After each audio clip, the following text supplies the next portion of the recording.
کتاب الشفا سے آج کا وظیفہ، بدنامی سے بچنے کے لیے روحانی وظیفہ۔ آج یہ امت مسلمہ میں، مسلمانوں میں بہتان تراشی، الزام تراشی اور جھوٹا الزام لگا دینا، اور اس میں بعض اوقات خواتین پر بھی اور اس کے برعکس بھی مردوں پر بھی لگا دیے جاتے ہیں الزامات۔ خاندانوں میں ایسا معاملہ ہو جاتا ہے، دوستوں میں ایسا معاملہ ہو جاتا ہے،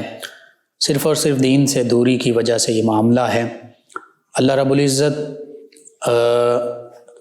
کی طرف سے، اللہ کے پیارے حبیب صلی اللہ علیہ وآلہ وسلم کی طرف سے جو ہم تک تعلیمات اسلام کی پہنچی، ان میں یہی ہے کہ اپنے مسلمان بھائی کی عیب پوشی کی جائے، پردہ پوشی کی جائے۔ من ستر مسلما سترہ اللہ یوم القیامہ۔ اللہ کے پیارے حبیب صلی اللہ علیہ وآلہ وسلم نے بھی فرما دیا کہ جس نے کسی بھی اپنے مسلمان بھائی کی عیب پوشی کی، پردہ پوشی کی، اس کا کوئی عیب، کوئی گناہ، کوئی لغزش دیکھی اور اس پر پردہ ڈال دیا، یعنی لوگوں سے اس کا ذکر نہ کیا، تو فرمایا کہ کریم صلی اللہ علیہ وآلہ وسلم نے کہ اللہ تعالیٰ کل روز محشر قیامت کے دن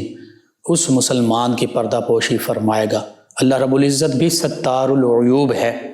پردوں عیبوں کو چھپانے والا ہے، عیب پوشی فرمانے والا ہے، غفار الذنوب ہے، گناہوں کو بخشنے والا ہے۔ تو کیا اللہ اور اللہ کے پیارے حبیب صلی اللہ علیہ وآلہ وسلم کی جو تعلیمات ہیں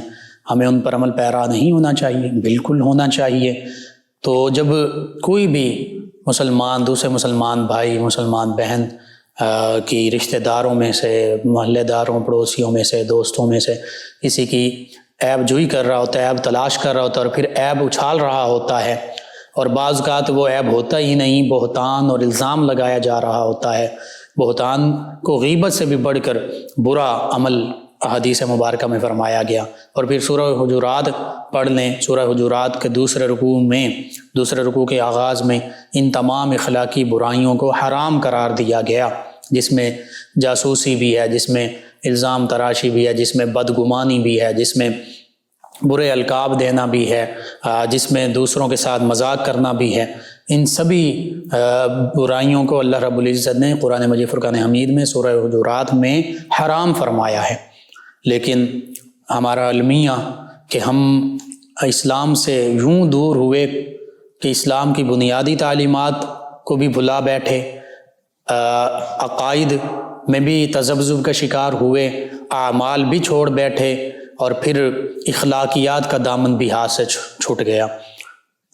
تو اس حوالے سے کوشش کی جائے، قرآن و سنت کی تعلیمات کو پڑھا جائے، سمجھا جائے، علماء، فقہاء، اولیاء جو نیک اللہ کے بندے ہیں ان کے پاس بیٹھا جائے، اسلام کی تعلیم حاصل کی جائے۔ اس کے ساتھ ساتھ جن جن چیزوں کا پتہ چلتا جائے، ان جو اخلاقی برائیاں ہیں ان سے بچتے جائیں، جو اخلاق حسنہ ہیں، خوبصورت اخلاق ہیں، ان کا پیکر بنتے جائیں۔ انشاءاللہ اللہ رب العزت ان چیزوں کے تصدق سے، اور حدیث مبارکہ میں موجود ہے کہ اخلاق حسنہ تو ایسی چیز ہے کہ جنت کی ضمانت ہے یہ، اور اسی طرح اس کے برعکس اگر برے اعمال ہیں، اخلاق سیئہ ہیں،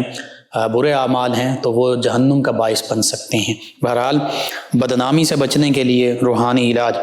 اگر کوئی شخص کسی کو بدنام کرنے پر تلا ہو، یعنی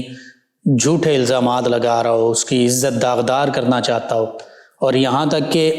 اگرچہ ظاہری طور پر اس میں وہ عیب انفرادی طور پر پایا جاتا ہو، یعنی اس سے کسی اور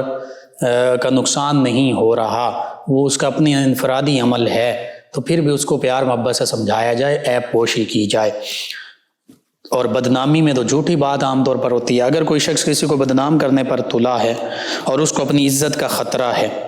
کہ یہ میری عزت اچھالے گا، میری عزت کے جو معاملات ہیں اس میں کمی آئے گی اور لوگوں میں یہ جھوٹی چیزیں مشہور کرے گا، تو وہ سورہ یونس کی آیت مبارکہ 65 سورہ یونس آیت مبارکہ 65 کو صبح و شام 3 مرتبہ درود پاک کے ساتھ 41 مرتبہ پڑھ کر اپنے اوپر دم کر دے، اپنے اوپر پھونک مار دے۔ یعنی سورہ یونس کی آیت مبارکہ 65 کو 41 مرتبہ پڑھنا ہے، اول آخر 3 مرتبہ درود پاک پڑھنا ہے۔ آیت مبارکہ اور اس کا ترجمہ سماعت فرما لیں۔ بسم اللہ الرحمن الرحیم۔ ولا يحزنك قولهم ان العزة للہ جميعا هو السمیع العلیم۔ اللہ رب العزت نے فرمایا اے حبیب مکرم صلی اللہ علیہ وآلہ وسلم، ان کی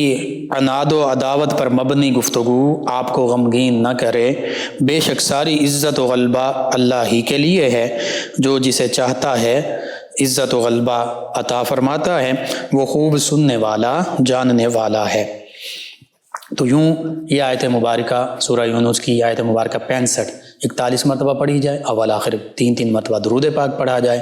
اس کو اپنے معمول کا حصہ بنایا جائے، صبح شام یہ عمل کیا جائے، انشاءاللہ اللہ رب العزت عزتیں عطا فرمائے گا، اللہ رب العزت بدنامی سے بے عزتی سے حفاظت فرمائے گا۔ تو آپ تمام امت مسلمہ کے لیے بہت ضروری یہ عمل ہے، اپنے اوراد و وظائف اپنے معمول کا حصہ بنائیے، اپنے اعزاء قریبہ رشتہ داروں دوست احباب پڑوسیوں محلہ داروں امت مسلمہ تک پہنچائیے۔ میرے آپ کے ہمارے بتانے سے امت مسلمہ میں سے ہمارے کسی بھی مسلمان بہن بھائی کسی مسلمان